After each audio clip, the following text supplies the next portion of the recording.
Olá, como vai você? Tudo bem? Tu tem que dizer oi, tudo bem, igual da Oi, última vez. tudo bem? Quer fazer de novo? Não, eu falei, olá, como vai você? Aí tu tem que dizer assim, eu vou bem. Vou bem, e tu?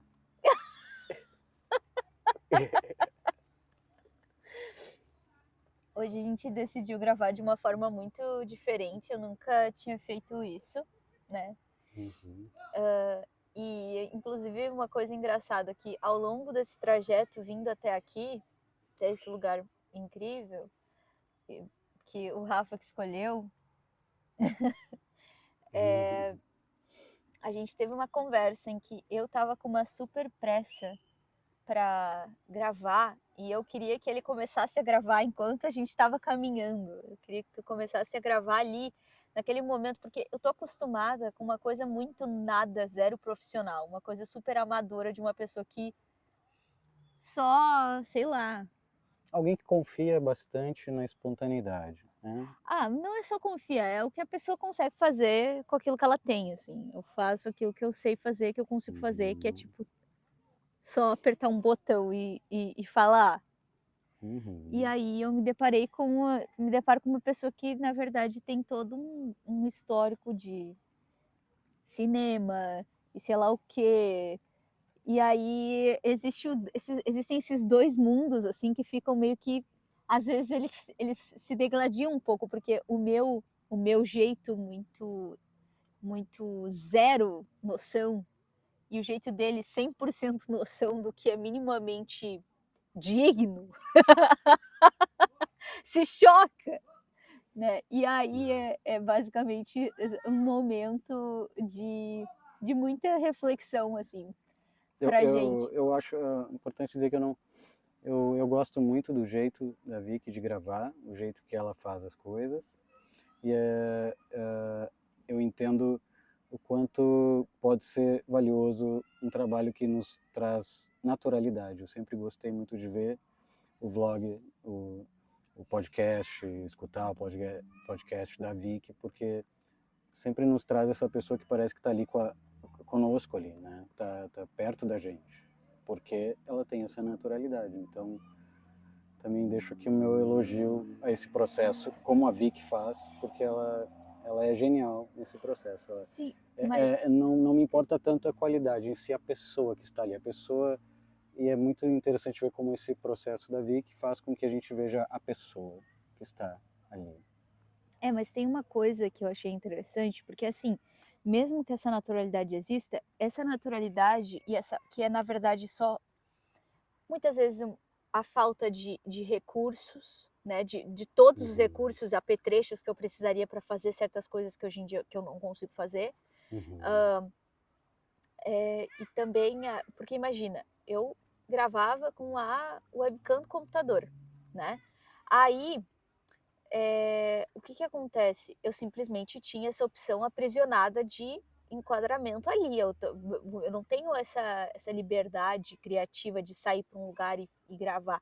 Eu não poderia pegar o meu laptop e sair na rua, tipo, e aí, galera, sair na rua assim, uhum. andando assim na mão, né? Mas de certo modo era quase o que eu queria que tu fizesse hoje, né? Era quase que eu queria que a mesma coisa que tu me pedisse assim, ah, não, tu não quer gravar agora, pega.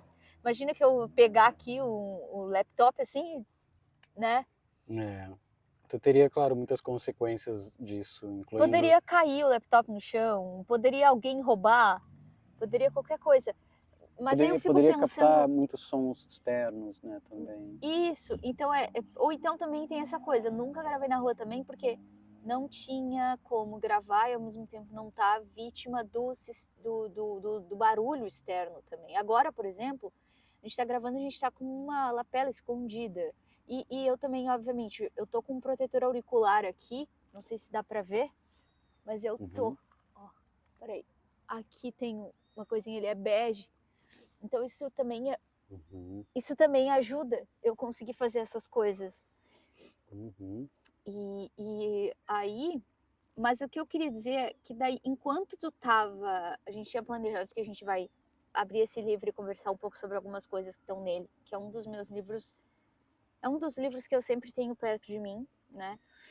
Que é o livro do Nietzsche, Humano, Demasiado Humano. E, por incrível que pareça, no meio tempo que o Rafa estava ajustando aqui as coisas, o que aconteceu? Eu abri uma parte aqui que eu achei muito interessante, que tem tudo a ver com o que aconteceu no percurso, que é o quê? Saber esperar, né? E aí eu vou ler isso aqui.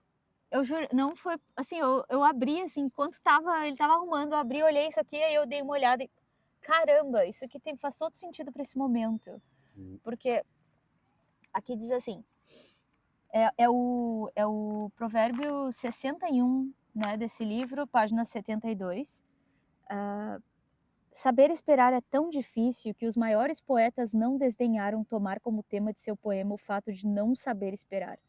Assim, Shakespeare em Otelo, Sófocles em Ájax, o suicídio de Ájax não lhe teria parecido mais necessário se ele tivesse deixado arrefecer seu sentimento só mais um dia.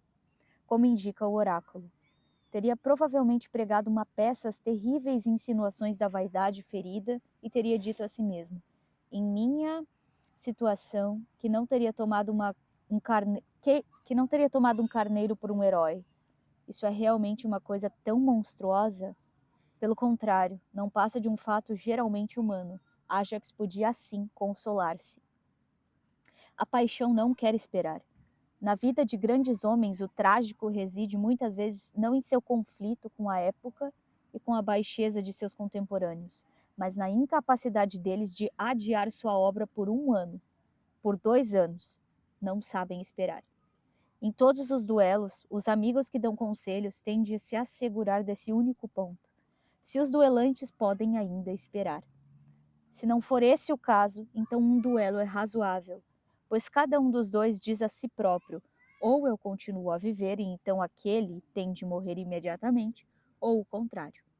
Esperar em tal caso seria continuar a sofrer ainda mais esse terrível martírio da própria honra ferida, na presença do ofensor. E isso pode até mesmo representar mais sofrimento do que a vida vale.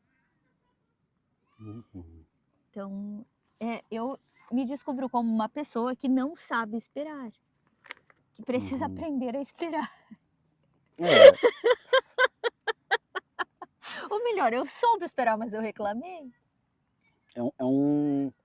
É também uma qualidade, como o Nietzsche está colocando aqui, são as paixões, né? São as paixões. A paixão não sabe esperar. Eu estava apaixonada pela ideia de fazer isso aqui. Então, uma coisa pode ser... Eu queria agora, eu queria... Por mais que seja estranho, esse é aquele erro humano que a máquina nunca cria e que é uma qualidade. As paixões, né? A paixão é típica da vida, é típica, às vezes, do melhor e do pior do ser humano, mas é o tema incompleto. É por isso um bom tema para poetas, um bom tema de obras como de Shakespeare. Tudo ali tem uma... Ele colocou assim de um jeito, ele exemplificou... Quer dar uma olhada aqui de novo? Que eu gostei muito das exemplificações que ele colocou. Deixar resumir só mais um dia. Ele coloca umas coisas assim que são algumas omissões em textos, assim, né? Algumas coisas sobre, de repente um dia pensando melhor, teria tido uma atitude melhor, não teria se suicidado, né, um personagem. Então esse lado não é bom, né? A gente não se interessa, a gente ama às vezes uma grande obra porque ela também traz esse lado humano, essa ansiedade, essa paixão, essa vontade de resolver agora, ou o tempo se torna aglutinado e não interessa esse lado que a gente tem de ponderação. Ponderação é uma coisa sem graça numa narrativa. A ponderação só se precisar muito. Porque numa narrativa, dependendo... mas a ponderação do tempo que a gente levou para chegar até aqui, ponderar pelo local, gerou uma certa tranquilidade no fim das contas, porque imagina, se a gente tivesse feito do jeito que eu estava querendo fazer, na verdade eu não estava, eu estava com pressa, eu acho que eu só queria fazer aquilo, assim, quero agora! De qualquer jeito. Ia estar tudo tremendo, ia estar tudo, tipo, zoado, assim, gente, desculpa aí, para aí, Sabe, uma coisa Isso, meio...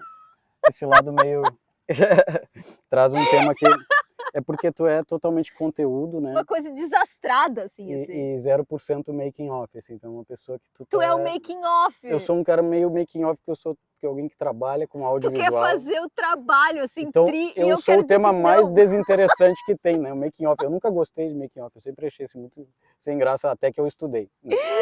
Aí eu comecei a gostar, só dá o cara ali olhando o vídeo de making off, o cara fez assim, né? Ninguém, só o cara ali, só o estudante de cinema gostando de coisa assim. Então é curioso ver Eu isso. sou tipo aquela pessoa que não... Tipo assim, bota aí, já era, acabou, tchau, sabe? Acabou. Na verdade, isso pode ser uma boa mistura, né? Porque também existe um excesso disso, né? Como o próprio...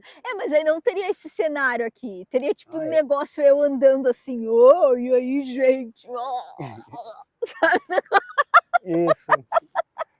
O artista, eu E aí, tava... gente, cair no chão, assim, ó, do jeito que eu sou desengonçada, ia cair tudo no chão do nada. Ai, gente, desculpa, tô no hospital agora, morri aqui. E agora, tem um sentido muito interessante. Outro dia eu conversava até com um colega de trabalho de cinema, onde a gente estava conversando sobre o fato de que no cinema, no audiovisual, a gente é tipo peão de obra. Assim. A gente pensa coisas muito técnicas, que parecem parafuso e ferramentas. Para fazer uma coisa que é uma obra. Por exemplo, esse cenário aqui, e ter uma voz bonitinha, alguma coisa. A gente pensa essas coisas técnicas para ter uma coisa bonita. Então, como é estranho ser cineasta, é realmente estranho, porque a gente se sente assim às vezes. A gente vê que, nossa, como a gente tem que pensar em coisas desinteressantes para fazer algo interessante. Então, Tem que saber a hora certa das coisas. Tem que fazer o que eu não sei fazer. mas também a gente Esperar. precisa... Uma coisa legal do cinema é que a gente reconhece o valor de uma pessoa que não pensa nessas coisas e só pensa no conteúdo. Não dá para ser impaciente. Mas é interessante que também é... E aí, essa pessoa que só pensa no conteúdo também chega ao ponto de pensar sobre a própria impaciência dela. Então, olha que legal isso. Agora, uma coisa interessante que eu e o Rafa a gente tem, que é que agora eu pensei nisso, porque eu li esse aqui, ó, até aonde pode levar a honestidade, né? A segunda página, 73, provérbio verso 65. Uhum. Porque, assim, enquanto a gente estava falando sobre isso, a gente também foi muito honesto um com o outro, de tipo assim, das nossas inquietações. Eu falei para ele, eu tô sentindo que, tu não tá querendo fazer as coisas desse jeito, mas eu sempre fiz assim, desse jeito, desengonçado. E aí tu não tá querendo, eu tô me sentindo... Como E é tu que foi? sentiu como se tu se sentiu criticada na tua maneira de Não me fazer? senti criticada, eu usei outra palavra. Eu falei assim, Ah, eu tô me sentindo engessada, eu falei. engessada. Eu falei, eu tava me sentindo engessada, porque eu queria fazer logo tudo, Existia assim. um ruído no processo natural que tu aprendeu Era a um ter. processo natural muito assim, tem uma urgência, quero gravar, gravei, fim, essa urgência acabou. E aí, Uhum. nesse momento, não, é tipo aquela pessoa que provavelmente as pessoas que nasceram em 2010 em diante, ou 2015 em diante, vamos dizer, elas podem sentir que é aquela coisa assim, tudo se resolve no clicar de um botão, Uhum. e antes não era assim, antes as coisas se resolviam levando mais tempo. É. E aí, eu basicamente senti a agonia de antes eu resolver as coisas com um mero clique. Não, agora eu tive que caminhar até um lugar e eu tive que esperar, né? Uhum. Não foi exatamente como eu costumava fazer. E aí isso me deixou sentindo como se eu tivesse engessada, né? Uhum. Sendo que na verdade eu não estava sendo engessada porque ele não estava me pedindo para ser uma coisa diferente do que eu sou. Ele só estava pedindo para eu aguardar um pouquinho. Na É, verdade, eu sei que eu estava sendo apressado no meu processo, tu que eu estava seria ainda mais lento, com certeza. Mas eu não canso de observar que ia escrever um roteiro, ia fazer um monte de coisa louca. não, eu acho que o mundo é muito demorado, às vezes engessado mesmo, e eu aí entendo o valor do que a Vicky está dizendo, porque é uma coisa bonita. Até eu enxergo nisso uma coisa positiva. O mundo caminha para algo bom num seguinte aspecto: as pessoas querem se tornar 100% conteúdo e não tanto mecanismos, né? A Aí gente que quer tá, eu sentir cada discordo vez de mais. ti. Muitas vezes as pessoas estão mais mecânicas, mais no É, sentido do mecanismo do que do conteúdo. Elas acham que elas acham, às vezes, mas tu vê muitas como delas. a fuga de processos lentos tem muito a ver com eu quero só ser essa pessoa que eu quero ser agora, para ser natural, para respeitar essa minha vontade É genuína. isso, né? Isso é menos robótico, né? A gente se sente um pouco parte do mecanismo quando a gente tem que ficar acalmando nossa ansiedade. Ah, sim, com Então, certeza. eu acho que num certo aspecto o mundo até que tem um lado positivo, né, no desenvolvimento Sim, das coisas. eu vou ler aqui esse negócio aqui, esse aonde pode levar a honestidade, pra gente ver Uhum. o que que vai surgir, porque nesse aspecto eu falei pra ele isso, daí tu me falou algumas outras coisas, né? Me falou: "Ah, mas eu tô fazendo o mínimo", e eu pensei: "Cara, eu não faço nem isso". Bah, eu não faço nem o mínimo, assim, eu sou tipo lixo total, assim. Não, daí eu olho para um vídeo teu e eu digo, nossa, ela fez isso só com um clique. Imagina se fizesse com um pouquinho mais. Eu fico assim, já ficou tão bom, assim, sem nenhum cuidado, foi só ali natural. E aí eu sei também que às vezes a tua naturalidade também tem a ver com esse processo, né? É, É daí deixa eu ler uma... aqui então. Aonde pode levar a honestidade? Alguém tinha o mau hábito de se explicar, de quando em quando, com toda a franqueza, sobre os motivos pelos quais agia e que eram tão bons ou tão maus como os motivos de todos os homens. Primeiro causou escândalo, depois suscitou suspeitas. Pouco a pouco foi definitivamente proscrito e banido da sociedade. Até que finalmente, em circunstâncias em que não tem geralmente olhos ou mesmo os fecha, a justiça se recordou de um ser tão abjeto. A falta de discrição sobre o segredo geral e a irresponsável propensão para ver o que ninguém quer ver, a si próprio, levaram-no à prisão e a uma morte prematura. A primeira coisa que eu me pergunto aqui... Esse cara, na real, ele desafiou a sociedade a partir do momento em que ele demonstrou uma autoconsciência, né? Porque ele via a si próprio e ele sabia se explicar. Ele sabia dizer o porquê das coisas que ele fazia. Isso é uma coisa inadmissível para a maior parte dos seres humanos. Elas não sabem o porquê. Então, É, elas verem alguém que sabe o porquê é muito doloroso. É uma coisa que gera no outro uma sensação de tipo, como assim essa pessoa aqui sabe se explicar? Ela sabe dizer os motivos pelos quais ela é quem ela faz o que ela faz, ela vê a si própria, eu acho que assim, né? no mundo, assim, não sei se talvez no mundo onde Nietzsche viveu, ele quis colocar aqui uma coisa tão, assim, tão real, tão forte. O mundo até hoje tem uma convenção entendendo que a mentira é quase necessária, como se fosse um... A gente até Quase entende isso, necessária, a gente sente que 100%, né? existe uma questão de educação, de delicadeza com o outro, em não falar aquilo que vem à cabeça, né? Que a gente tem a necessidade de um filtro, né? De pensar assim, não vou dizer tal coisa. Então, aqui ele já coloca uma coisa talvez de um mundo que não quer falar, né? Um mundo que Ó, está alguém tinha o mau mau hábito de hábito se de se explicar, explicar né? com toda a franqueza, ou Com toda seja, aqui a gente franqueza. não está falando de uma pessoa sem noção, a gente está falando de uma pessoa franca, Uma pessoa que se explica, uma né? pessoa que se explica francamente. Se uma pessoa se explica francamente, isso significa que ela não está sendo uma pessoa sem noção, É, né? Então é da mesma forma como eu me expliquei para ti que o meu incômodo ao longo do percurso era eu estava me sentindo engessada porque eu não estava acostumada a fazer isso dessa forma. é verdade, acho que realmente aí, corrigindo um pouco o que eu estava dizendo, não se pode confundir isso com a honestidade sobre o outro, né? Isso aqui é uma honestidade consigo mesmo. A Quando a gente honestidade sobre si, ele falava sobre os motivos pelos quais ele agia e não dos outros. Ele não queria jogar verdades na cara dos outros, ele estava falando sobre ele. Então esse texto ele faz uma crítica a quem talvez tenha aversão a alguém que deveria, na verdade, valorizar, que é que tem honestidade Autoconsciência, consigo mesmo, ou seja, consciência que tem consciência de si, de si, e não vai deixar se se deixar deixar levar. desexplicar, e nem se deixar levar, e nem deixar levar-se junto as pessoas ao redor para algo ruim. Provavelmente esse Alguém cara que- era extremamente persuasivo, Uhum. né? Ele tinha uma noção de si muito grande e não era uma noção soberba, porque se ele não, se uma pessoa que tem uma visão aqui de que na verdade ele agia de uma forma que estava em conformidade com as outras pessoas, que ele não era nem melhor nem pior que ninguém, porque aqui diz que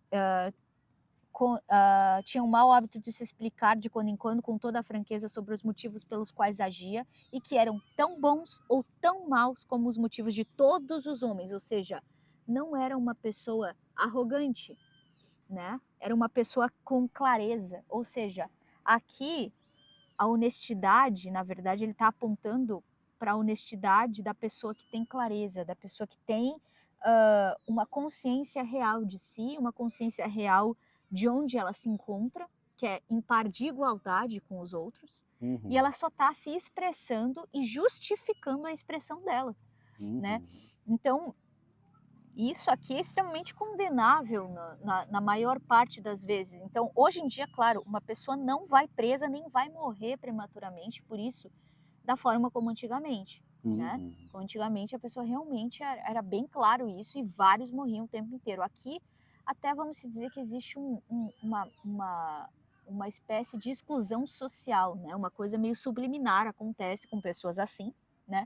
Elas normalmente são mais reclusas, elas normalmente não são tão aceitas socialmente pelos outros. E se elas não chegam normalmente em lugares muito de alto escalão no sentido político, sei lá o quê, porque elas não suportam politicagem, né? Elas são mais fechadonas, elas vivem no mundo à parte. Em certa medida também se aproveita essa convenção de que não ser honesto o tempo inteiro se torna uma convenção de delicadeza, de educação. Também se aproveita isso para se acomodar num mundo onde a gente pode esconder mais a nossa verdade interna, né? Nossos verdadeiros pensamentos. E não paramos para pensar na exclusão que fazemos de pessoas que podem estar sendo simplesmente esclarecidas, né? Provavelmente a essas pessoas incomoda muito alguém esclarecido, né? Alguém que se esclarece, alguém que procura esclarecer, incomoda muito uma pessoa que prefere um mundo um pouco mais, digamos, escondido, um mundo mais fingido, né? Então é interessante isso. Com certeza é um mundo mais difícil para quem quer ser esclarecido, sempre, em qualquer época, eu diria. E aqui a gente entende que esse cara esclarecido que acabou sendo prematuramente morto, ele conecta muito com essa ideia do 63, né, do verso 63 aqui. Quer ler? Esse aqui. Valor da depreciação. Não poucos homens, talvez a maioria deles, precisam absolutamente, para manter em si o respeito por si mesmos e uma certa lealdade de conduta, rebaixarem sua ideia e depreciar todos os homens que conhecem. Ora, como as naturezas mesquinhas estão em maioria, que importa muito que tenham essa lealdade ou que a percam, segue-se. Segue-se. Ou seja, justamente essa noção aqui, né, de que o quê?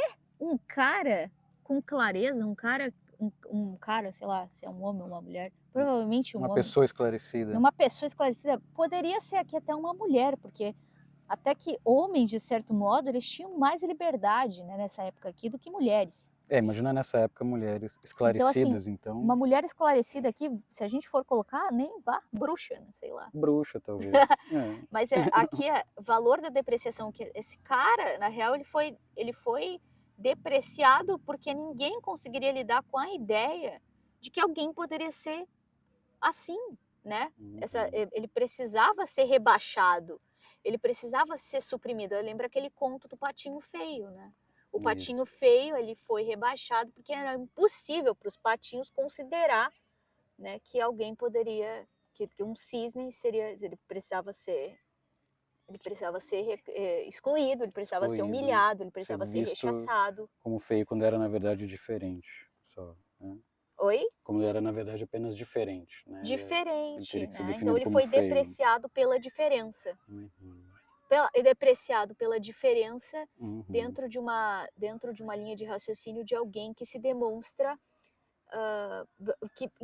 que uma pessoa que se sente de baixo calibre vai fazer uma leitura de essa pessoa é superior, eu não posso demonstrar para ela que eu percebo que ela tem uma noção de realidade um pouco mais abrangente do que a minha. É.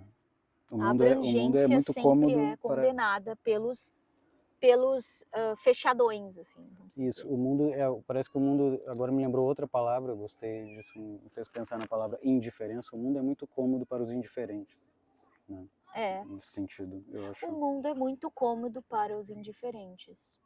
É verdade. Uma pessoa que não demonstra indiferença, que se também, importa de fato, e também para encara problemas. E também para essas pessoas, né, que são basicamente mesquinhas. Uhum. Então elas têm essa linha De vamos ficar nivelar tudo medíocres abaixo da mesquinhez. Né? Vamos ficar na mediocridade, né, no sentido de somos médios e não aceitamos nada além do medíocre. Vamos fugir das virtudes, né? Vamos fugir Isso. Da clareza. Enfim, esse livro é sempre muito interessante. Qualquer coisa que a pessoa abre. Nietzsche é sempre um tapa na cara de qualquer pessoa de qualquer geração. É. Incrível, incrível. Oh, isso aqui é algo polêmico de Nietzsche. Vamos ver. Nosso crime para os criminosos consiste em que os tratamos como patifes. Isso aqui tem a ver com aquilo que a gente estava conversando esses dias com os teus pais, sobre o tratamento do criminoso, a forma como a gente lida com os criminosos, a forma como a gente trabalha a noção de reinserção social. Totalmente. A gente estava falando sobre como funciona na Alemanha e como funciona em vários países, e no Brasil, infelizmente, funciona a base de uma certa aversão a tudo que às vezes dá certo, né? A gente tem aversão ao que dá certo. Por exemplo, ter um bom investimento para um bom sistema carcerário, para que se faça de fato uma reforma, um preso vai ser visto às vezes como tratar bem o preso. E também tratar ele com rigor, né? Por exemplo, oferecer a prisão perpétua, uma punição assim que não aceita a volta dele para a vida normal se ele não demonstrar a melhora. A gente também encara isso como polêmico. Então a gente... Mas ao mesmo tempo a gente também encara como polêmico oferecer um sistema que torna o preso reformado. A gente oferece um sistema reformamos caótico, sem reformar, né? E não um reformatório, porque na verdade o que um preso precisa é de uma reforma de caráter, né? Só que para uma pessoa receber uma reforma de caráter, ela precisa de ordem, porque senão ela não progride. De disciplina. Então, ela precisa de disciplina. O que ela recebe aqui? Ela recebe, na verdade, um lugar onde ela fica lá atirada, igual um troço, assim. Aí vira a faculdade do crime. E aí se torna exatamente isso. Então a gente tratar os presos como patifes, como diz aqui Nietzsche, né?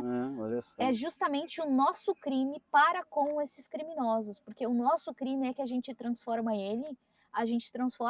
essas pessoas em mais criminosas ainda, porque a gente mesmo não está se dando o devido respeito nesse sentido, de entender que a gente precisa ser melhor, a gente precisa oferecer o exemplo do que deve ser seguido. E agora é como se... Isso é interessante, porque é como se a gente pegasse assim, imagina que está lidando com um filho, e aí esse filho ele precisa ser criado, né? Então ele precisa ter um caráter formado pelos pais. Se esses pais, eles decidem que eles vão criar esse filho de uma maneira assim, ó, olha só, tu vai vivendo aí, Se tu fizer um negócio errado, o que eu vou fazer? Eu vou te pegar assim pelo braço, eu vou te arrastar para dentro de um porão escuro e vou te atirar lá. e daí eu vou jogar um troço lá para te comer, uma gororoba, e daí aí eu vou fazer mais filhos, e eu vou fazer a mesma coisa, eu vou atirar lá. O que eu vou formar? Eu vou formar uma gangue de pessoas extremamente problemáticas, né? Que na verdade vão ficar sempre nessa ideia de que elas precisam só escapar dali e encontrar um jeito de sair impune, né? Porque para elas não existe uma linha ética, elas não aprenderam nada, né? É incrível como a gente desistiu, né, de se organizar como sociedade nesse sentido, né? Uma parte tão basilar de uma nação seria saber reformar sua sociedade quando tem problemas. E a gente faz o quê? A gente inventou um tapete. É, A gente resolveu esconder os varrer problemas. as pessoas ali para baixo desse tapete gigante que é a prisão, que é o sistema carcerário no Carcerário Brasil. que tem no Brasil. Então, assim, a gente joga isso e aí a gente entende muitas vezes, aí existe uma opinião muito, muito maluca que é o quê? Ah, eu quero que o preso trabalhe. Show de bola, eu também. Só que eu também acho que esse preso ele precisa ter um nível de disciplina que só a ordem traz, que é a ordem do quê? Da dignidade, né? Então esse preso ele precisa trabalhar, ele precisa também se sentir digno dentro desse movimento de reforma interna, porque é uma reforma íntima. E aí essa reforma íntima, ela precisa ser muito real e muito bem analisada, muito bem avaliada, porque aí a partir disso a gente vai ter aquela coisa do que vem de dentro para fora e não só de fora para dentro, porque o que acontece hoje em dia é pessoas se tornam passivas e não pacíficas. Elas estão de fora para dentro vestindo uma roupa que elas sabem que vai funcionar para elas saírem daquele pesadelo. Aí elas se escondem. Aí esses criminosos se escondem nas igrejas, esses criminosos se escondem por trás de inúmeras coisas que funcionam dentro de uma prisão, porque eles começam a entender que eles são melhor vistos, eles sofrem menos de alguma maneira nesse ambiente quando eles vão para uma igreja, eles têm uma possibilidade de redução de pena se eles fazem sei lá o que lá, mas eles não estão fazendo aquilo como uma reforma interna, eles estão fazendo isso como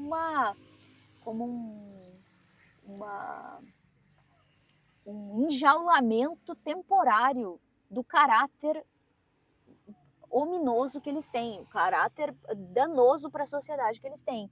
Que quando eles forem realmente para fora, eles vão desenjaular essa fera.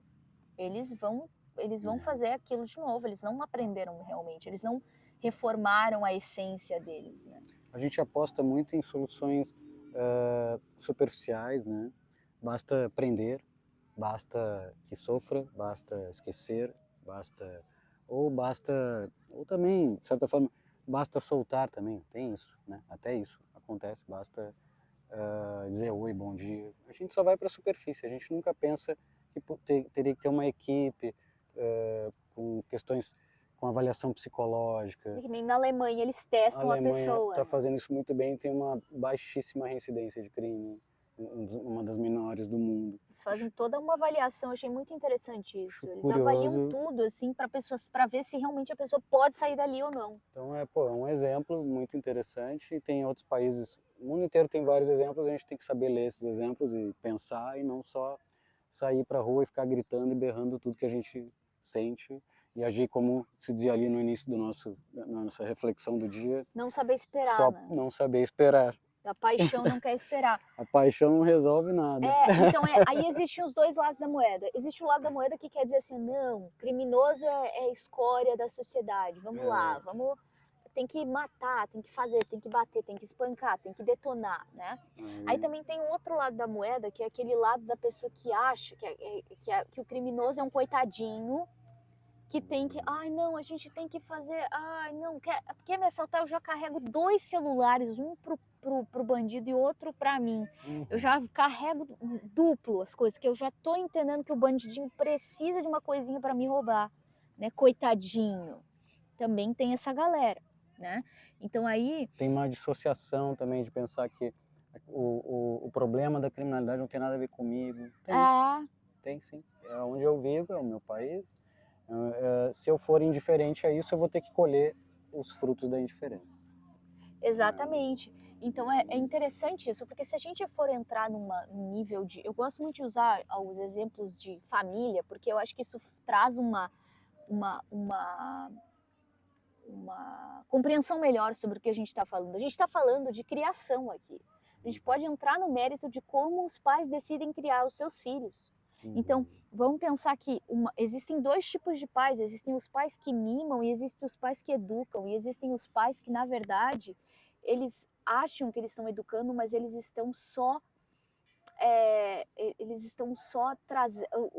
injetando nessa criança um sistema de punição e recompensa com base num juízo de valor muito irregular, muito que a gente pode até considerar assim que é um juízo de valor muito volátil, muito oscilante e que não tem nenhum nível de previsibilidade também, no sentido de, se eu fizer isso ou aquilo, eu vou ser punido ou vou ser recompensado.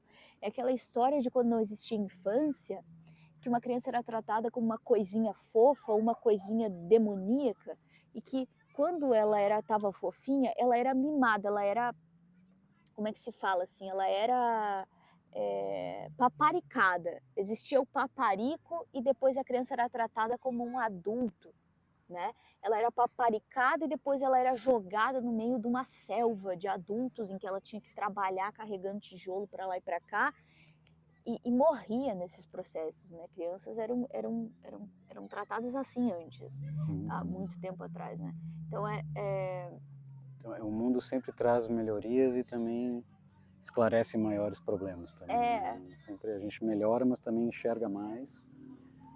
Então, exatamente. Incríveis reflexões tivemos hoje. E assim, se a gente for parar para pensar, esse é o problema. A criança não tem um sistema real educativo, ela não recebe uma educação real, né? Ela recebe uma coisa completamente maluca, né? E aí depois ela é atirada num lugar onde ela nem sabe o que é certo ou o que é errado. Ela só fica tentando apertar um botãozinho assim que traga o paparico que ela tinha às vezes, que ela não entendia por quê, né? Então, um criminoso, ele é uma pessoa que ele não tem nenhum nível de compreensão sobre o que é justo. Ele não sabe fazer o peso, ele não sabe pesar essas coisas. Ele sabe só que ele quer atingir objetivos, ele quer coisas, ele quer dinheiro, ele quer poder, ele quer aquele paparico que ele nunca recebeu de ninguém, porque dependendo do sistema que ele viveu, ou ele era muito pobre, ou ele também poderia ser muito rico, né? Tanto faz, na real. A questão maior aqui que a gente está trazendo é a falta de ética na vida desse ser que foi gerado por duas pessoas que não tiveram uma vida a capacidade. uma vida condicionada a não procurar, às vezes, a ética, né? Não procurar o peso do certo e errado. Não, Ele não tem oportunidade para pensar nisso. Não tem, porque não é trazido para ele essa necessidade. Ou porque ele vive numa linha de raciocínio de uma pessoa que nasceu num berço de ouro, ou porque ele vive na linha do raciocínio de uma pessoa que nasceu na quina, no beco da pobreza. Às vezes nasceu na criminalidade, né? Nasceu na criminalidade, então para ele aquilo é natural. A naturalidade daquilo para ele é até assustadora, né? É natural. E aí, então é tipo, aquilo ali é um mundo. Existe um abandono também do povo da periferia, às vezes sente assim que eles estão por eles, que não estão zelando por eles, que não. Então eles se ajudam e também nisso eles ficam com aquilo que eles têm e às vezes ficam vulneráveis por isso, né? Ficam tentando criar uma sociedade ali naquela rua que se organiza com o que eles têm, com os recursos que eles tiverem. Então, exatamente. assim também se tornam às vezes vulneráveis, porque estão se sentindo e sabe, às vezes eles se sentem assim, né? Abandonados. Eu percebo isso. Eu trabalhei num filme agora que fala de um tema sobre bala perdida e achei curioso como eu não conhecia realidades ali que eu conheci, que eu achava assim, nossa, isso acontece? E aí fui ver, o roteiro é pesquisado com pessoas de vários lugares, de várias periferias do estado e também do Brasil, e um lugar comum ali, uma coisa que acontece que eu não sabia. Às vezes a gente não tem noção do que acontece. Então é também importante isso, conhecer, né, olhar, nosso olhar. O que a gente não olha vai nos cobrar o preço da indiferença. Exatamente. Pais indiferentes formam filhos inconsequentes que muitas vezes vão para esse mundo do crime, para esse mundo da falta de comedimento, né? A mundo dos excessos, o submundo da vida, o submundo. Porque ou eles podem até não se tornar criminosos, mas eles vão se tornar pessoas de excessos, eles vão se tornar pessoas que vão ter vícios. E esses vícios, eles podem ser mais danosos para a sociedade, no geral, muitas vezes só mais danosos para eles, mas que impacta de alguma forma o social ao redor deles, né? Menor, né? Mas sim, impacta muitas vezes só o convívio familiar, mas impacta. Existe o crime também socialmente, né? No sentido do rico que vai lá e financia o tráfico, né? E isso é uma questão também muito curiosa de ver essas paisagens diferentes de criminalidade, que nem sempre são claras e nem sempre estão... isso também é um preso à solta, né? Foi solto, né? Isso também é um criminoso que foi solto. A gente soltou. Em vez de tentar identificar e resolver, a gente esquece e deixa, a sociedade vai alimentando isso. Exatamente. A sociedade vai alimentando essa falta de educação. A falta de educação. Educação realmente básica, não é educação básica primeira, segunda série, é a educação que é do caráter. A falta de caráter. Que não é papel só de um pai e de uma mãe, sim de toda a sociedade. Até porque, na verdade, essa coisa toda envolve só uma questão, é o basilar de uma criança, que é o aspecto que se perde quando uma pessoa vai para esse mundo dos excessos, é um aspecto muito simples. É um aspecto que, basicamente, a punição que essas pessoas dão para os pais pela indiferença que eles tiveram, lá na base da infância, né? É a punição que os pais recebem pela indiferença. Né? E muitas vezes é uma coisa inconsciente, não é consciente. Nenhuma pessoa assim que vai para o mundo dos excessos, ela está pensando assim, eu estou assim porque eu quero punir a minha família. Não. Ela simplesmente não entende, ela só precisa dessas coisas que são extremamente nocivas para elas e muitas vezes até para o mundo, de um modo geral, elas podem ir para a cadeia por conta do excesso delas, em algum aspecto que elas decidiram trilhar, algum caminho que elas decidiram trilhar. Então, muitas vezes, tudo isso é a falta de educação, a falta de comprometimento desses pais, indiferentes, obviamente, que é com o mundo da criança lá no comecinho de tudo, que é onde essa criança aprende a ter esse peso e essa medida, esse juízo de valores, esses juízos de valor que ela só aprende com a família, com uma família, e ela só tem bons pesos e boas medidas quando ela tem uma família estruturada. Então, se ela tem uma boa estrutura familiar, essa criança vai aprender a ter esse senso moral, esse senso ético, esse senso de convivência com outro ser humano, esse senso de respeito, e esse senso de percepção e cuidado, autocuidado, porque uma pessoa assim, ela não tem autocuidado, ela não aprendeu a se cuidar, ela não sabe se cuidar, porque senão ela não se colocaria nesse risco enorme que é ir para uma prisão, fazer todas essas coisas que são extremamente são adrenalinas, né? Essa pessoa tá maluca por adrenalina, ela quer adrenalina e ela não sabe colocar isso de uma forma saudável no mundo. Porque se ela colocasse isso no mundo do esporte, talvez fosse uma grande campeã olímpica, ou sei lá, né? Mas ela não aprendeu isso, né? Então ela foi buscar adrenalina, ela foi buscar essas sensações que ela queria num lugar muito maluco, assim, ela foi buscar reconhecimento de uma forma muito distorcida, tudo por conta dessa falta de afeto, né? Falta de afeto. Ela se envolve com as pessoas erradas, a falta de afeto, acabou. Muito importante essa observação da falta do afeto. Concordo. E aí fica esse vazio, né? A pessoa fica vazia, fica buscando preencher esse vazio da falta de afeto lá dos primórdios, e ela vai parar nesse negócio, assim, nesse submundo, onde ela recebe compensações por coisas que ela faz ou que ela se submete. Ela, de certo modo, se compensa, né? É compensado, e aí ela entende que aquilo é o que ela pode ter, ela não pode ter afeto, ela só pode ter compensações. Está em um processo de reflexão, de tentar entender esse pensamento, de procurar. É uma coisa muito boa, né? Tentar entender esse lado é um exercício de empatia que tu faz agora aqui, tentando compreender esse lado da pessoa que está buscando algo no vício, nesse mundo de crime, de vício, de excesso.